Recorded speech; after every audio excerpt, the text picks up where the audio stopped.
All right, strap yourselves in because today we're going to dive deep into They All Fall the Same by Wes Browne.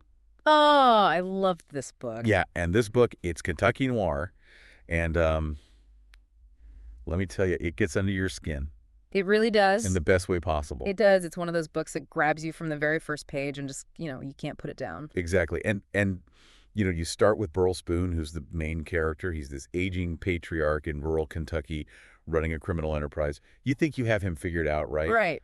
Tough guy, no nonsense, rules his family with an iron fist.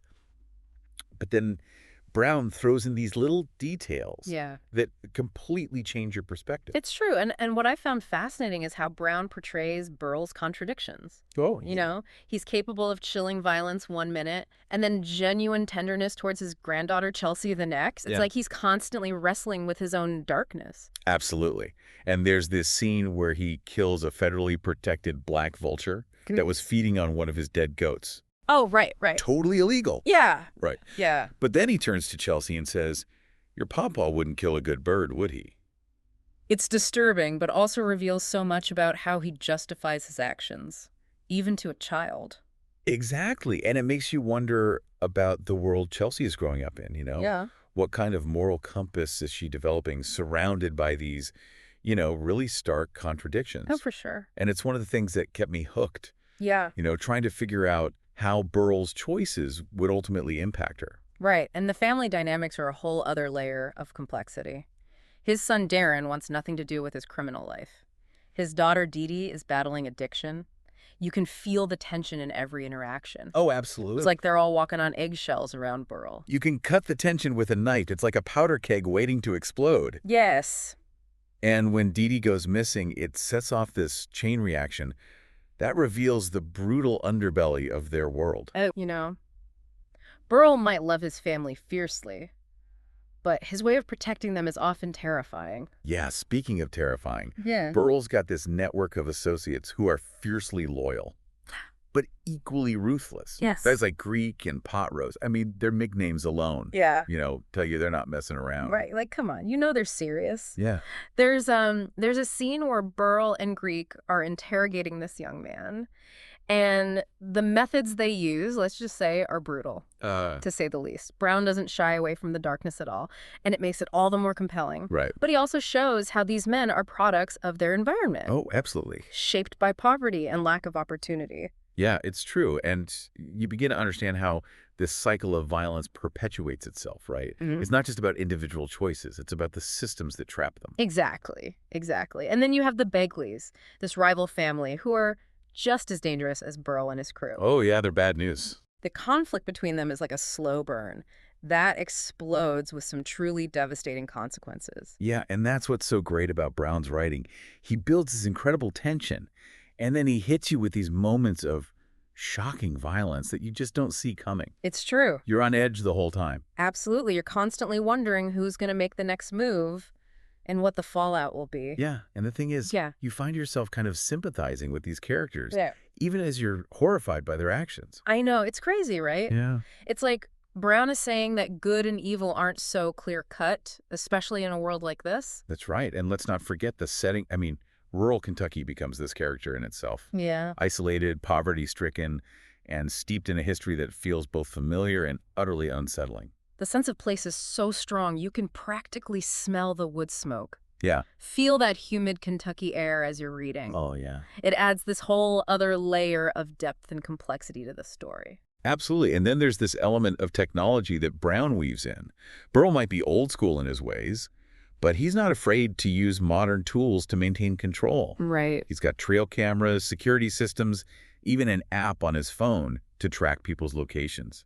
It's almost ironic, isn't it? It is. This man who clings to these traditional values of loyalty and family is using cutting-edge technology to enforce his own brand of justice. Yeah. It really makes you think about how technology is changing the face of crime, even in the most remote corners of the world. And that's just scratching the surface, right? Yeah. I mean, we haven't even touched on Burl's complicated relationship with his wife, Colleen, his affair with Whitney, or The way he justifies his actions with this twisted code of honor. There are so many layers to unpack, so many twists and turns that keep you guessing until the very last page. Yeah, I don't want to give too much away, but let's just say the ending is one you won't forget anytime soon.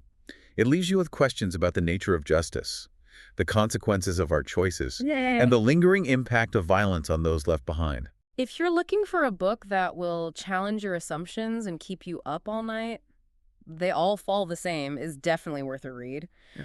Just be prepared to be pulled into a world that's both captivating and disturbing in equal measure. Oh, yeah, for sure. You've been warned. Yeah. You know, one of the things that really stuck with me was how Browne handles the theme of redemption.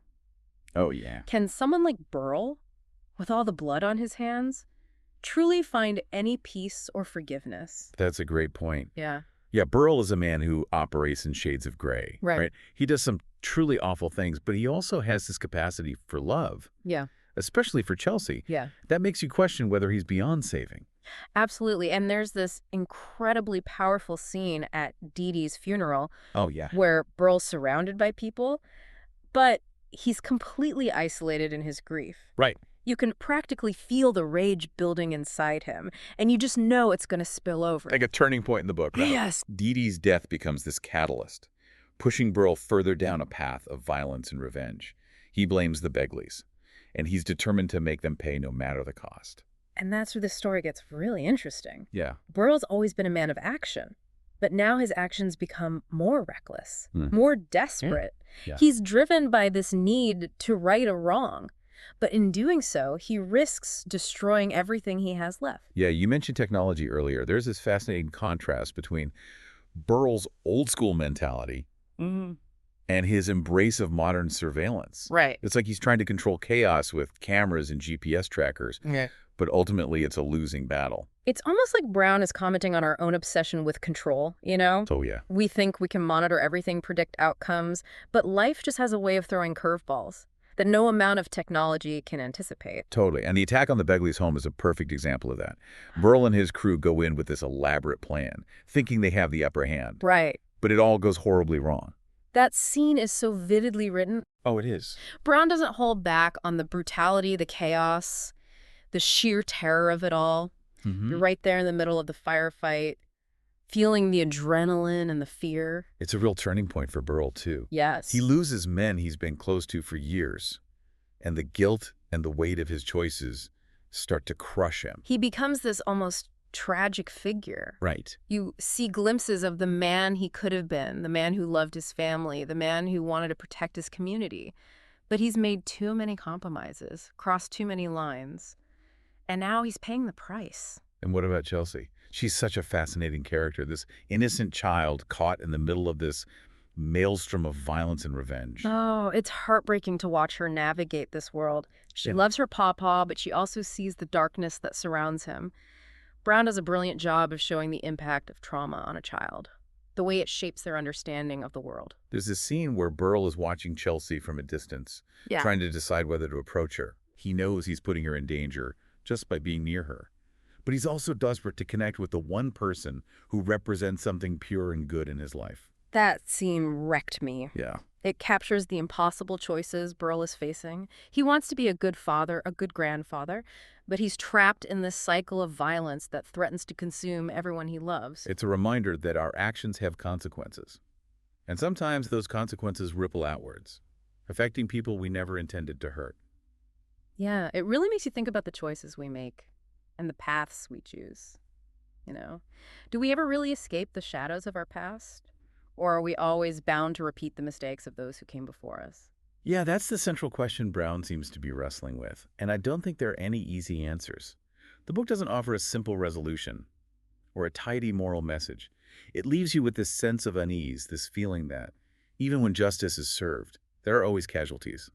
Speaking of justice, the final confrontation between Burl and Clovis is one for the books. Oh, I know. It's brutal, intense, and you can feel the weight of their shared history in every blow. Browne's descriptions are so visceral, you can practically taste the blood and grit. Oh, yeah. But what struck me most was the emotional undercurrent. Right. You know, these two men have been locked in this battle for so long that it's become almost personal, a matter of pride and survival. And yet there's this underlying sadness to it all. Yes.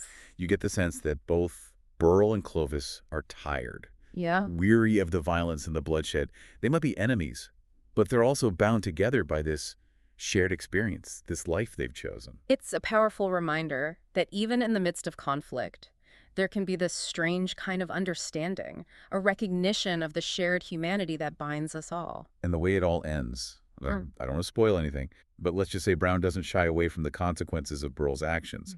There's a sense of inevitability to it, like the wheels of fate have been set in motion and there's no stopping them. And even though Burl might find a measure of peace, it comes at a tremendous cost.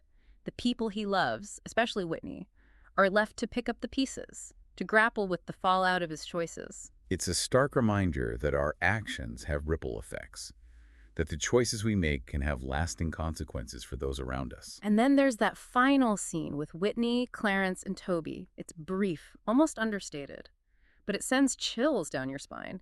It suggests that the cycle of violence isn't truly broken, that the seeds of revenge have been sown. It's a haunting ending, and it leaves you with this sense of unease. You know that Whitney is strong, but you also know that she's facing an uncertain future, surrounded by the ghosts of Burl's past. They All Fall the Same is a book that stays with you. It's gritty, unflinching, and ultimately, it's a story about the human condition, about the choices we make when faced with impossible circumstances. It's definitely a book that'll spark some interesting conversations, if you're a fan of Southern noir, or if you're just looking for a story that will challenge you and make you think. I highly recommend checking it out. And let us know what you think. We'd love to hear your take on this complex and compelling book. It's a story that lingers in your mind long after you've finished reading it, prompting you to question your own assumptions about justice, family, and the choices we make when faced with darkness. Thanks for joining us for another deep dive. Until next time, keep exploring, keep questioning, and keep those pages turning.